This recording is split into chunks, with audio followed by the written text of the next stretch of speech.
Gresik-News.co, beritanya Gresik dan Jawa Timur. Untuk ini ya, untuk hewan kurban ya. Jadi untuk hewan kurban biasanya teman-teman bisa lihat. Jadi untuk kalau kita datang nih ke tempat penjual hewan kurban, nah nanti kita lihat dulu di sana kondisinya. Jadi kita lihat dari mulai depan, mulai mulut, terus ke daerah mata, ke telinga, sampai ke bagian belakangnya, seperti itu. Kita lihat apakah kondisi mulutnya itu tidak ada kita lihat apakah kondisi mulutnya itu tidak ada kotoran atau penyakit atau enggak, seperti itu. Jadi biasanya sih kita lihat bagian mulut atau gigi atau lidah yang baik itu seperti apa, kayak gitu. Terus habis itu nanti ke daerah mata, apakah matanya jernih atau enggak, kayak gitu kan. Ada yang jernih, ada yang misalnya kok mulai kayak ada putih-putihnya, atau misalnya kok beberapa daerah matanya kok kayak luka atau apa, seperti itu. Nanti tolong diperhatikan juga. Kemudian ke daerah telinga, apakah telinganya bersih, ada luka ataukah ada penyakit kulit lainnya, seperti itu. Kemudian ke arah belakang lagi gitu kan, kita lihat bagian kakinya, badannya, sampai ke daerah ekor, kita perhatikan benar-benar apakah kondisinya bagus, seperti itu.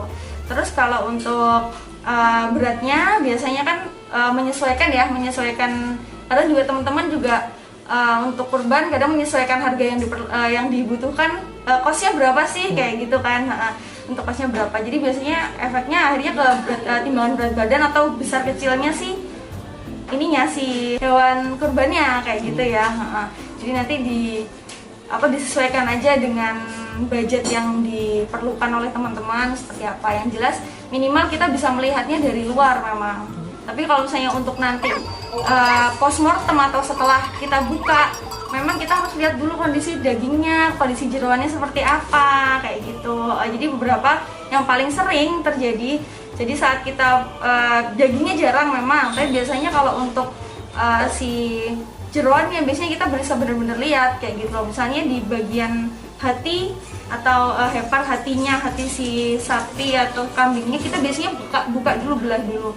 Biasanya ada beberapa penyakit yang sering kita temui adalah cacing hati di sapi. Nah itu jadi memang sebenarnya sih kalau kita sudah cuci bersih dan kita masak dengan baik, itu sebenarnya masih nggak apa-apa, tapi itu sangat tidak etis seperti itu. Jadi kan lebih baik kita makan makanan yang memang kondisi isinya juga baik, kayak gitu.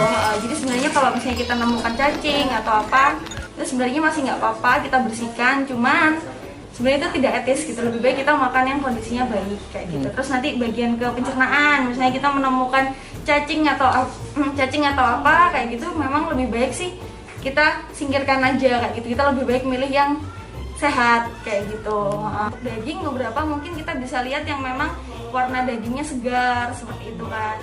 Warna dagingnya segar, nggak konsistensinya juga bagus, terus warnanya lebih merah segar, kayak gitu. Dan beberapa hewannya juga kondisinya harus yang benar-benar baik saat dilakukan penyembelihannya, karena cara penyembelihan juga ngefek banget sama kualitas dagingnya gitu nanti.